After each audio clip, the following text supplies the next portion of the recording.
থেকে পা পর্যন্ত কেটে টুকরো করা হতো, এর পরেও তারা ঈমান থেকে এক চুল পরিমাণ পিছপা হতো না। তোমরা কি মনে করেছো এমনি জান্নাতে ঢুকে যাবে? মনে রাখতে হবে তোমাদের চেয়ে আল্লাহর নবীর বুজুর্গি অনেক বড় ছিল। তোমাদের বুজুর্গির চেয়ে তাহাজ্জুদ আল্লাহর নবী বেশি পড়তেন। তোমাদের বুজুর্গদের চেয়ে আল্লাহর নবী আল্লাহর কাছে বড় মুত্তাকি ছিলেন, তাকে যুদ্ধ করতে হয়েছে। তোমাদের কেউ এর ব্যতিক্রম নয়।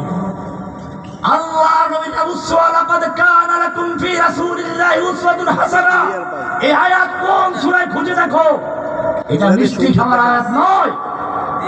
লাকাদ কানা লাকুম ফি রাসূলিল্লাহি উসওয়াতুন হাসানাহ মিষ্টি সুরে মেয়েলোকের সুরে বলে এরপরে মিলাদ পড়া মিষ্টি খায়।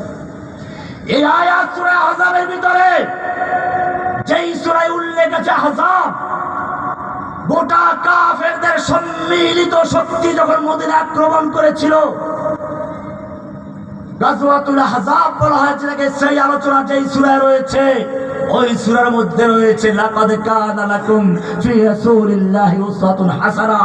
তার মানে আল্লাহ তাআলা জানিয়ে দিয়েছেন আল্লাহর নবী যেভাবে বদরে, উহুদে, খন্দকে, তবুকে, মুতায় যেভাবে মক্কা বিজয় করেছেন, অমুসলিম জাতি সত্যিকার যদি ইসলামকে বিজয় করতে চাও তাহলে তোমাকেও সেই বদর, উহুদ, খন্দক, হুদায়বিয়া, হুনাইন, তাবুক সব কিছু সুন্নাহ পালন করতে হবে।